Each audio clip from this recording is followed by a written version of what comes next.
Bonjour à tous, c'est Pierre Calamusa pour ma cinquième partie de ma review de mon tournoi High Roller. Alors pour resituer le contexte, si vous n'avez pas vu les parties précédentes, la bulle vient d'éclater. Nous sommes plus qu'une dizaine de joueurs restants et nous avons une table qui est assez intéressante puisque nous avons la présence de deux joueurs amateurs qui sont Izem et Lechias, qui sont des joueurs très agressifs, mais qui font quand même pas mal d'erreurs. Je dirais qu'on pourrait les considérer comme des amateurs plutôt éclairés, conscients qu'il faut mettre de l'agressivité dans le jeu, mais qui ont quand même des failles dans leur jeu assez importantes. Et nous avons deux très très très très bons joueurs qui sont Joao, qui est le nouveau Team Pro, Joao Vieira, et M. Antonen, qui n'est pas Mika Antonen, mais qui est un régulier finlandais très très fort également. Et donc, sans plus tarder, nous allons jump dans l'action et regarder un peu les mains. Alors, la première main sera une paire de 10 qui sera relancée et on n'aura pas d'action. Mais c'est simplement pour vous illustrer que sur ce spot au cutoff, je vais quand même essayer d'être assez tight. Je joue contre un joueur, certes amateur, mais qui a la position sur moi et qui est agressif, et contre deux très bons réguliers. Donc, dans ces situations-là, on va quand même essayer d'être assez tight dans nos range open. Alors là, une main qui est aussi très intéressante, 3 et 4 suités, c'est une main pourrait être intéressante à 3 bêtes, un très bon candidat. Maintenant, en fait, il y a deux choses. Quand vous regardez un spot de 3 bêtes light, la première chose, c'est évidemment, est-ce que le levier est bon, est-ce que la main est bonne. Ça, on a déjà vu ça dans les premières parties. Je vous invite à revoir les premières et deuxièmes parties pour voir comment on construit ces ranges de 3 bêtes en grosse blinde, régulier contre régulier. Alors, 3 et 4 UT, ça serait un très bon candidat pour le faire. Maintenant, il y a aussi des problématiques de stratégie globale de tournoi. Et ici, j'ai une table qui est assez facile finalement, puisque j'ai deux joueurs amateurs. Et donc, ma priorité de chez Priorité, ça sera de conserver mon stack et de jouer deep contre ces deux joueurs amateurs. Et de jouer les pots les plus petits possibles, le plus low variance possible quand je suis contre d'autres joueurs réguliers. Donc là, 3 et 4 suités, dans l'absolu, effectivement, ça serait une bonne main à 3 bêtes. Mais dans ce spot-là précis, je préférais simplement la payer et jouer un pot le plus petit possible hors de position contre un joueur régulier. As suite 4, on flop la bottom pair. Si j'avais fait face à un très très gros sizing, j'aurais peut-être foldé directement. Maintenant, sur un sizing aussi petit, on va bien entendu défendre. On a des outs hyper clean pour améliorer. C'est-à-dire que si je touche un 3 ou un 4, a priori, j'aurais quasiment tout le temps la meilleure main. Ça aurait pu être un bon board à check raiser s'il y avait eu le 8 de carreau par exemple, puisque ça m'aurait donné tous les carreaux au turn pour barrel en prenant de l'équité. Maintenant, comme je viens de vous le dire, dans une stratégie globale, c'est pas un check raise que je veux effectuer parce que ça reviendrait à jouer un gros pot hors de position avec simplement la troisième paire. Et à part si je touche un 3 1 4 au turn, j'aurais probablement je vais probablement essayer de bluffer les cœurs, etc., etc. Donc ça peut m'embarquer dans des spots que je maîtrise pas forcément, des spots un peu à variance que j'ai pas envie de prendre. Donc là, je pense que le seul play, ça serait de simplement call my bottom pair, essayer d'améliorer et folder au turn si jamais je me reprends un parpaing et que j'ai pas fait de trop de 4. Il y a aussi le cas non négligeable où ça fait seulement check check turn, check check river que je gagne contre une main comme roi dame par exemple, ou contre une main comme je sais pas valet 10 random qui veut pas bluffer. Là je paye et là c'est la carte magique, un 4. Alors, quand vous êtes contre un joueur régulier, il faudra toujours vous demander quelque chose, c'est est-ce que je peux lead cette turn ou est-ce que ça va déséquilibrer la façon dont je construis mes ranges. Euh, donc ici, on aura des as. Notre range, elle sera un peu divisée en trois parties si vous voulez. On aura des as et des 8 qui veulent tout le temps checker. On aura des trips 4 et des draws qui auront peut-être envie de miser. Le problème, c'est que ici, on a quand même beaucoup de draws et on a très très peu de combinaisons de 4 en fait. C'est que quel 4 on aura? On aura peut-être 4 et 5 suités, 6 4 suités, 7 4 suités. Bon bref, on a pas beaucoup de combinaisons de 4. Si ça avait été le 8 qui double au turn, ça aurait été beaucoup plus intéressant de lead parce que j'aurais beaucoup plus de combinaisons de 8 que de combinaisons de 4 dans ma range de défense de grosse blinde. Je vais vous donner un exemple. Je vais défendre 7-8 off. Par contre, je vais pas défendre 7-4 off. Donc si jamais ça avait été doublette du 8 au turn et que j'avais un 8, j'aurais donc bet pas mal de mes flush draws et j'aurais donc bet pas mal de mes 8. Mais là ici sur le 4, j'ai vraiment pas assez de combinaison de value pour me permettre de développer une range de donc bet. Donc je vais simplement check call toutes mes mains. Et c'est ce qui va se passer ici. Voilà, ça me permet en plus check call mes trips 4 me permet vraiment en plus de protéger ma range si jamais j'ai qu'un 8 par exemple ou qu'un as faible. C'est vraiment bien d'avoir des mains aussi fortes que trips 4 dans sa range de check call également. Simplement pour pas être trop vulnérable à des gros overbets à la rivière.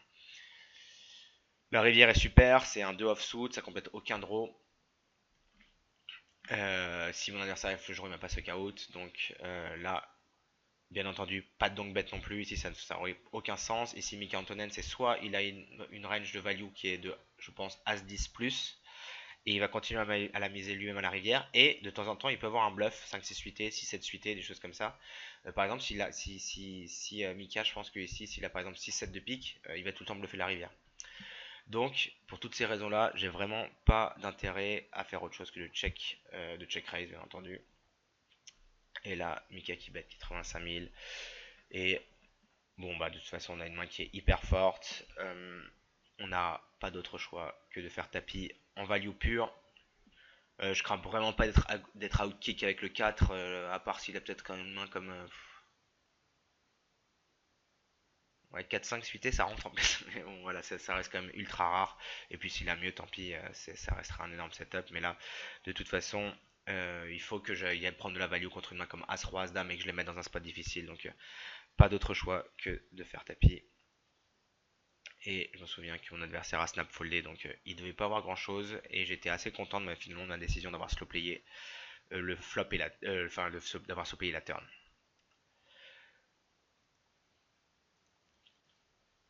Joao qui limp ici au cutoff, 9-5 offsuit, c'est une main qui est quand même assez bancale. Maintenant, c'est une main qui a pas trop d'implicite inversée, je pense, contre la range de Joao. Si j'avais une main comme Dame 5 off ici, j'aurais simplement passé parce que Joao il aura une tonne des tonnes de Dame Valet, de Dame 10, de peut-être de Roi Dame ou des choses comme ça. Donc ça aurait été très dangereux si je chope la top pair. Ici, j'ai pas trop d'implicite inversée, donc ça me dérange pas de compléter. Et en plus, j'ai un joueur qui est amateur en grosse blind, donc voilà, ça me dérange pas de rajouter les 2500 pour pouvoir gagner un pot de 18 000. Vous voyez que mes cotes sont quand même assez bonnes. On flop la bottom pair. On peut pas donc bêter. On a une range qui est ultra capée. On peut pas avoir As-Roi, on peut pas avoir 2 As, 2 Roi, 2 9. Donc là, c'est vraiment un check obligatoire. Quand vous avez un éventail de mains qui contient aucun nut, c'est vraiment très très mauvais de donc bêter. Donc voilà, toutes ces idées de donc bet pour se situer, pour voir où est-ce qu'on, pour tâter l'eau, pour tâter la température, etc. Ça, il faut vraiment bannir ça de son jeu. C'était des trucs qu'on faisait il y a 4-5 ans. Maintenant, on a vraiment fait des progrès tellement forts que c'est plus des plays qu'on fait quoi. Euh, Là, mon 9 est vraiment trop faible pour continuer. C'est Joao, c'est ses bluffs, c'est vraiment, je pense, des mains de type 10 valet suité, valet dame suité, ou peut-être valet dame off, qui ont plein d'équité contre moi. Et puis s'il a un as ou un roi, je suis vraiment crush. Donc, en plus, je close pas l'action. Donc là, j'ai un fold ultra facile. Roi 4, content de mon fold. Paire de 7, Isem qui open 3x, UTG. Alors là, les positions sont pas du tout bonnes pour faire autre chose que de payer 3 bêtes pour 3 bêtes fold ou 3 bêtes pour 3 bêtes call. Ça serait vraiment soit tourner ça en main en bluff pour aucune raison, soit la surjouer pour aucune raison aussi.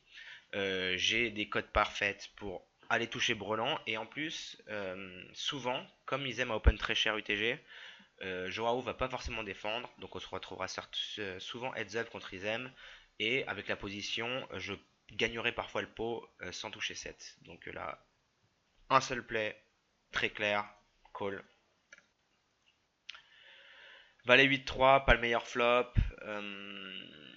Isem qui s'ébête. Alors je vous le dis tout de suite, j'ai foldé. Avec le recul, je trouve ça un petit peu weak. Simplement parce que je pense que Isem va s'ébête quand même tous ses As-Roi, tous ses As-Dame, tous ses Rois-Dame, peut-être même tous ses Dames 10. Et que toutes ces combinaisons là font que que c'est un fold très très tight que j'ai fait en fait. Après le problème, la problématique que j'avais c'était s'il commence à me barrel comme un fou avec une main comme Dame 10 ou avec une main comme As Roi, As Dame ou Roi Dame, je vais jamais pouvoir gagner le coup parce qu'il va me barrel turn et river et ça sera injouable pour moi. Donc j'ai décidé de faire un tight fold. Euh, Avec le recul, j'aurais préféré payer le flop simplement parce que euh, j'ai la position et que Izem va pas forcément me barrel comme un fou. Surtout s'il a As-Roi As-Dame, il va peut-être essayer d'amener ses mains là au showdown. À la limite, il a une main comme Dame 10, il va peut-être barrel comme un sagouin. Mais si voilà, imaginez qu'il a As-Roi, que ça fasse, il bet 21 000, je paye, ça fait check, check, check, check, ça serait mon fold deviendrait catastrophique quoi. Donc voilà, avec le recul, j'aurais préféré me voir simplement payer cette paire de 7 et la folder au turn sur un parpaing, mais voilà, ce in-game, j'ai foldé, je trouve ça un petit peu trop conservateur.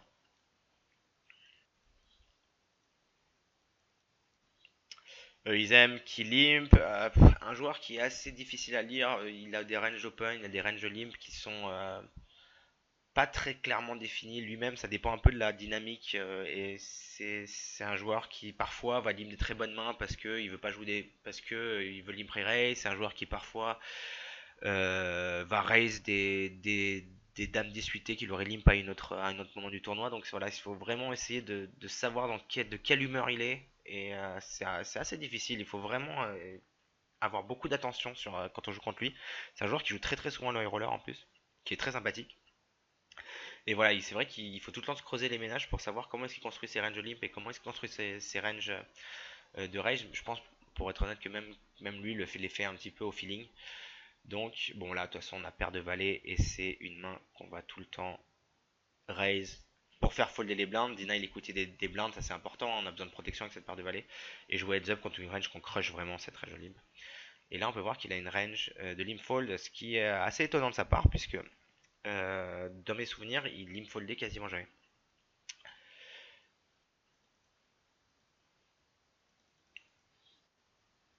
9-7 suit, 9-7 off pardon, contre Joao, c'est une défense contre un open au bouton.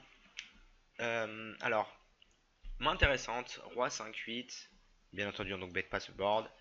Et je fais face à une mise de Joao, et je pense que 7 et 9 c'est vraiment une des premières mains que j'ai envie d'inclure dans ma range de check raise. Alors pourquoi? Parce que c'est une main déjà qui a quand même un petit peu d'équité vers les nuts, c'est-à-dire j'ai une gut shot vers les nuts avec le 6. Et surtout, c'est la première chose qui est bien, c'est que j'ai un bon levier. C'est-à-dire que si je fais 60 000 à Joao, déjà j'ai un bon risk reward. Et en plus, s'il veut, il pourra pas vraiment me float quoi avec son stack size parce que ça sera trop cher et ça représentera une trop grosse partie de son tapis. Et en plus, c'est que si jamais, euh, bah, admettons, je fasse 55 ou 60 000, il me fait tapis, bah moi j'ai hauteur 9, j'ai juste une ventrale, c'est pas très grave de jeter. Ça sera pas, on n'abonnera pas beaucoup d'équité.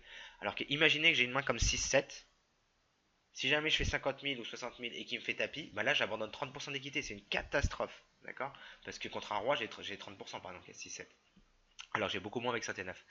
Donc vraiment 7 et 9, je pense que c'est une des premières mains que j'ai envie de check raiser. Si je me prends tapis, pas grave, on avait une poubelle, on passe. 6-7 par contre, c'est une main avec laquelle j'ai envie de juste payer, simplement pour pas me faire sortir du pot au cas où je me prendrais tapis. Et bien entendu pour mixer avec ça, je vais check raiser pas mal de mes rois aussi, pour partir à tapis et payer son tapis. Donc voilà, ici j'ai payé juste. Je trouve que c'est un play qui est un peu weak et que ma main est un peu trop faible pour le faire. Bien entendu, alors là le plan c'est si ça fait check-check de bet la river et de gagner le pot. Alors là la river est très bien parce qu'en plus ça fait rentrer 6 et 7 qui est quand même bien dans ma range. J'ai quand même aussi des rois dans mon range, je passe sous les check raise. Et de toute façon avec hauteur 9 je suis obligé de bluffer ici. C'est ce qui se passe. Et bon là on a eu de la chance, le plan s'est passé comme prévu. Et il a passé. Mais là vraiment je pense que le check raise est supérieur au check call avec cette main là spécifique. Izem, limpo bouton. Donc là il est d'humeur assez... je pense qu'il est d'humeur assez, je veux jouer beaucoup de mains en position contre les chi, etc. Donc je pense que As7 est quand même bien devant son range et que j'ai tout intérêt à isoler. J'ai fait 21 000, je peux faire un peu plus cher. 25, 26, ça ne m'aurait pas dérangé. Les chi qui complètent et Izem qui va compléter aussi. Dame 9-3 avec un cœur. C'est vraiment pas un board que j'ai envie de ces bêtes. Je joue contre deux joueurs qui ont quand même. Donc les Chias qui a complété un raise à 3.5 blindes depuis la grosse blinde et Izem qui a limp call, c'est quand même des ranges qui euh, comment dire, smash beaucoup ce board. Ils ont beaucoup de dames, ils ont beaucoup de mains comme 10 valets, roi valet qui vont pas folder, qui vont bluffer sur la turn ou la river. Donc là, même si j'ai un backdoor flush, même si je joue une overcard, c'est pas une main que j'ai envie de. C'est pas un spot que j'ai envie de m'amuser à bluffer. Je crois que d'ailleurs je continuerai qu'en value. Et que peut-être que les seules mains avec lesquelles je blufferais ce serait une main comme roi valet suit par exemple. Quelque chose comme ça. Des mains qui ont une overcard à la dame et une gutshot vers les nuts. Et là ici, Izem qui bête et qui gagne le pot. Ça illustre bien aussi les forces de ces stratégies un peu de limp au bouton. Hein. C'est que quand vous jouez en position, vous pouvez voler beaucoup de petits pots comme ça. Et que la position donne beaucoup de latitude pour manœuvrer. A7 de carreau, Joao qui défend. On flop. Un super flop. Là, j'ai joué encore le coup un peu à l'envers, je pense. Euh, alors, 7 de 3, c'est quand même un board avec un flush draw. C'est quand même un board qui est assez riche.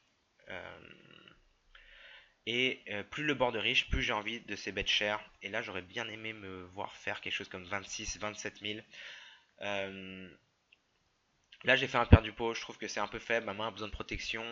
Quand je fais aussi peu cher, Joao est un joueur qui est assez fort pour me flotte des mains comme, je sais pas, moi, roi-dame avec un pic, des mains comme ça. Et c'est vraiment des mains que j'ai envie de faire folder parce qu'elles ont beaucoup d'équité contre moi. Donc voilà, j'aurais aimé faire un plus gros sizing. La Joao qui paye et j'ai fait un très gros sizing au turn aussi. Pourquoi pas? Ma main est très vulnérable, j'ai besoin de protection. Voilà, ça me dérange pas de miser assez cher. De miser assez cher. Après, le problème, c'est que c'est quand même une main qui. C'est quand même pas une carte anodine, puisque 5-6 est rentré, A5 est rentré. C'est tout des mains dans son range. Donc, à la limite, ça aurait été plus logique de faire très gros flop et petit au turn. Maintenant qu'en plus j'ai récupéré une gutshot et que j'ai beaucoup moins de besoin de protection. Donc voilà, je trouve que j'ai un peu joué la main à l'envers. Et là, par contre, j'ai pas de problème à miser assez cher et folder sur un tapis de sa part. Je m'attends pas à ce qu'il me bluffe ici du tout. Et s'il avait un flush draw, il aurait check raise all simplement flop. Donc j'ai pas de problème à bet cher cette main et la folder au turn. Voilà, vous voyez Izem aussi qui est capable de faire des plays un petit peu bourrin. Les Chias aussi d'ailleurs, c'est un peu leur point commun, c'est que ils ont pas peur de mettre les jetons au milieu. As-Dame, même problématique qu'avant. C'est une des meilleures mains pour les oreilles simplement parce que la range Izem contient énormément de dames et non d'as que je domine. Hein. 4-5-8, c'est vraiment pas le meilleur board et ils aiment un joueur assez agressif pour me check raiser. Je veux préférer simplement prendre la free card et coller sur certaines turns et certaines rivers. Là, la turn est plutôt bonne. Simplement parce qu'elle apporte de l'équité à 10 valets, à valet dame. Il y a deux flush draws possibles. Donc je reste quand même devant une grosse partie de la range ISM qui est voilà, les mains que je viens de citer. Bien entendu, il peut y avoir toujours des pocket pairs ou des neufs ou des mains comme ça qui sont devant moi. Mais voilà, sur un bet de la moitié du pot, je pense que As-Dame a beaucoup trop d'équité contre le range total d'ISM pour folder tout de suite. River 4 de carreau, très bonne carte. Ça réduit ses combinaisons de brelan. Ça réduit ses combinaisons potentiellement de peut-être de 2 paires 4-5, des choses comme ça. Et surtout, ça fait rentrer quasiment aucun draw. Ça fait rentrer les carreaux backdoor, mais comme j'ai la dame de carreau, il a quand même très peu de combinaisons, puisque la plupart de ses flushs, ça serait dame valet carreau, dame 10 carreau, des choses comme ça. Et les trèfles sont pas rentrés, 10 valets pas rentrés, valet dame est pas rentré, etc., etc. Donc, si Izem avait misé, j'aurais eu une décision assez difficile. Je pense que j'aurais pu hero call s'il misait moins de la moitié du pot. Izem, c'est un joueur, je pense, qui mise assez cher quand il a une bonne main et assez petit quand il bluffe. Il a des petites tendances un petit peu comme ça. Donc voilà, là c'était vraiment le sizing qui aurait dicté ma décision à la rivière. Gros bet, j'aurais passé, petit bet, j'aurais hero call. Bon, là quand il check, voilà, il faut juste prier les dieux du poker qu'il ait un bluff qu'il abandonne. Et malheureusement, c'était pas le cas, il avait paire de 2. 6-7 UT, j'aime pas trop mon open. C'est UTG, NASA, un stack de Richov. Je suis contre deux joueurs aggro et un très bon reg. Bon, je pense que là, le moins minimum que je devrais open, c'est 8-9 UT. Izem qui défend, super board. Pour notre main, on a open-ended. Même problématique que la main contre Joao tout à l'heure. Là, c'est un board qui est très très très connecté et j'aimerais bien pouvoir faire un gros sizing. Et là, pour une fois, j'ai fait le play que j'estime correct. Et on obtient un fold. Très bon résultat. C'est un board que j'aurais multi-barrel avec cette main. Sur beaucoup de cartes, on aurait pu mettre énormément de pression. Un 9 par exemple sur toutes les. Par exemple, si Izem avait collé un 9 et que je le barrel sur une dame, un roi, un as, ça aurait été très compliqué. Et là, je pense que j'aurais pot quasiment toutes les turns.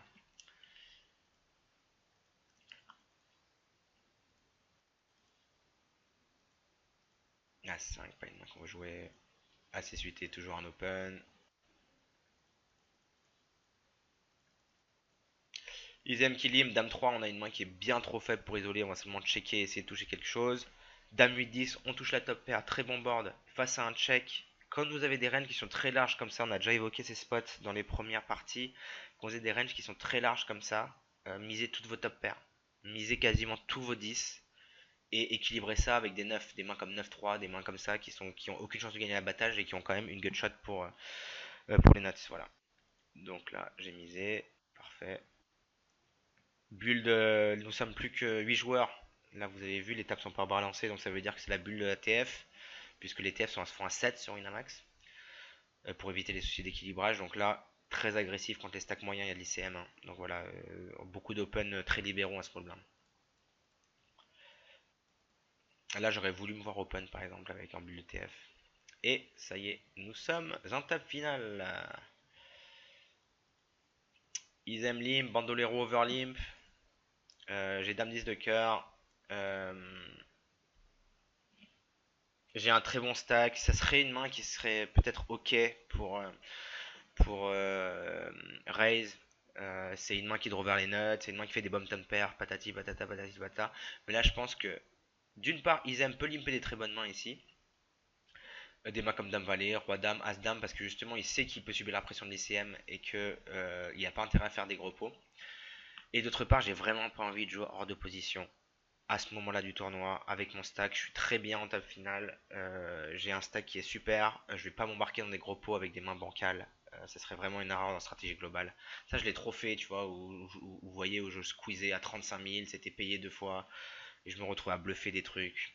C'est pas bon. Là, honnêtement, le vieil adage hors de position petit pot, en position gros pot, ça s'applique parfaitement. Et je suis très content de mon overlimp. Bandolero qui bet.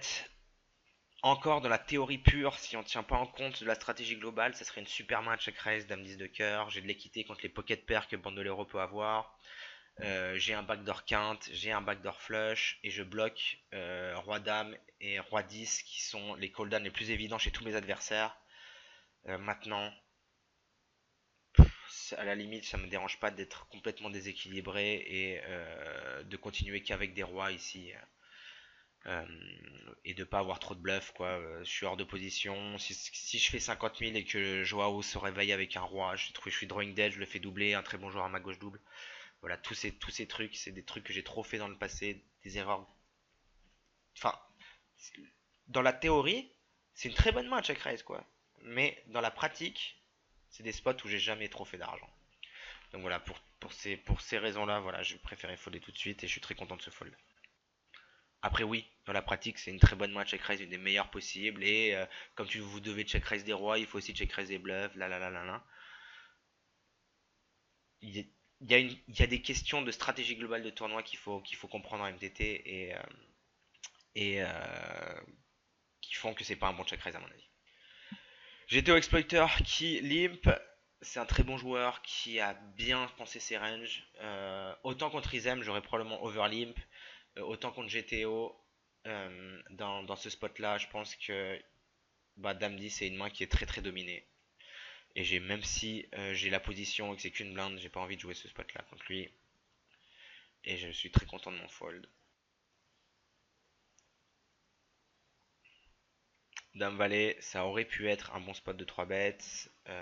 Bandolero qui est premier en stack, qui va open très light, etc. etc. Mais je pense qu'il va beaucoup me fort bet. Comme je suis deuxième en jeton, il sait qu'il peut m'appliquer beaucoup de pression. Je vais plutôt être en value dans ce spot-là. Même si de temps en temps, je vais le prendre en bluff quand même. Parce que là, en game de régulier, je peux pas 3 bet qu'en value. Ici, au bout d'un moment, les gens se rendraient compte. Il faut que j'ai des bluffs et Dame Valet serait un très bon candidat.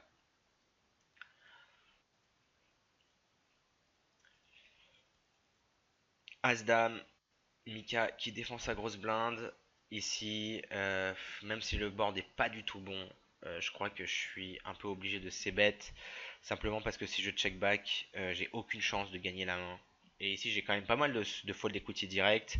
Au pire, si je suis call, j'ai encore une as ou un dame pour améliorer sur des outs assez clean. Et puis, si je me fais check raise, bah, de temps en temps, forcément, je vais me faire bluffer. Je sais que Mika, il est assez bon pour me check raise. Par exemple, s'il a défendu une main comme Valet 9 avec le 9 de cœur, il est très capable de me check raise. Et ben, je serai obligé de folder, c'est comme ça. Mais euh, en termes de jouabilité, je pense qu'il n'y a pas d'autre choix que de c-bet cette main-là. Simplement parce que je gagnerai jamais le coup autrement. Et là, je me fais punir tout de suite, mais j'aurai quand même des bonnes mains pour me défendre. J'ai raise UTG, je vais avoir des mains comme As-Roi avec un cœur, des mains comme des overpairs qui continueront, donc aucun problème à simplement folder As-Dame sur un check raise ici. Paire de 10, Bandolero qui va open de manière très libérale. Il est chip lead, enfin, quoique, je l'ai dépassé en stack, mais. Et Mika qui 3 bêtes, 2 petites blindes. Bon, bah là, c'est bien entendu une main avec laquelle je vais vouloir partir à tapis contre moi, Mika Antonen. Paire de 10. Là, la question, c'est est-ce que je call? Est-ce que je 3 bet et à quel sizing? Alors non, la payer, c'est impossible. Paire de 10, c'est une main qui est trop vulnérable, qui est trop forte pré-flop et qui est trop vulnérable post-flop pour simplement la payer. Donc c'est une main que j'ai tout le temps envie de 3 bet. Là, la question, c'est le sizing. Contre certains joueurs, on pourrait faire très petit parce que c'est des joueurs qui payent pas assez. Par exemple, si contre certains joueurs, par exemple, si je suis contre un joueur faible, il y a des joueurs qui vont 3 bet par exemple Valet Dame off. Je vais simplement click back, ils vont folder. Aujourd'hui, enfin, en game de règle, on sait très bien que si jamais je fais un truc comme 130 000, Bandoloré au pass, bah Mika il va payer ses Dames Valet, ses Rois Dame off, des choses comme ça. Donc je vais pas lui voler son équité, ce qui est une très mauvaise opération. Donc il faut que je 3 bet assez cher pour lui faire folder ces bluffs là. Roi Dame, Dame Valet, possiblement As Valet off. Et le bon montant pour risquer le moins possible contre Bandolero s'il me fait tapis. Parce que là, si ça fait 59 000, je 3 bêtes à 150 000 et Bandolero me fait tapis, bah je sais que je suis complètement derrière son range. Son range sera 2 valets As Roi. 2 valets plus As Roi. Donc j'aurai un fold facile. Donc là, je pense que le bon sizing, c'est vraiment de faire 150 000.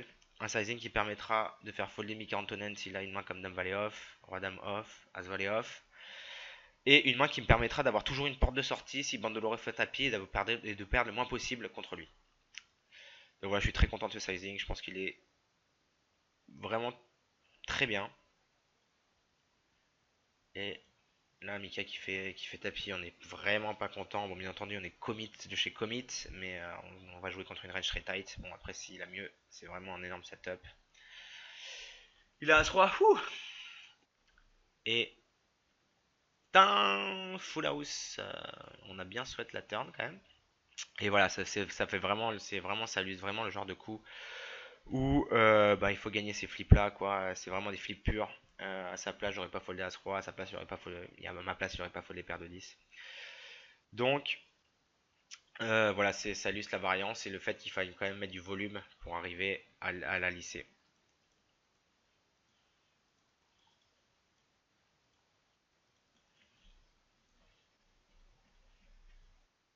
Allez, la dernière demande de Joao pour finir cette partie. Voilà, donc nous sommes plus que 5 joueurs restants. Vous voyez que ça bust assez vite, hein. Et je vous retrouve tout de suite pour du coup la partie 6. Allez, ciao.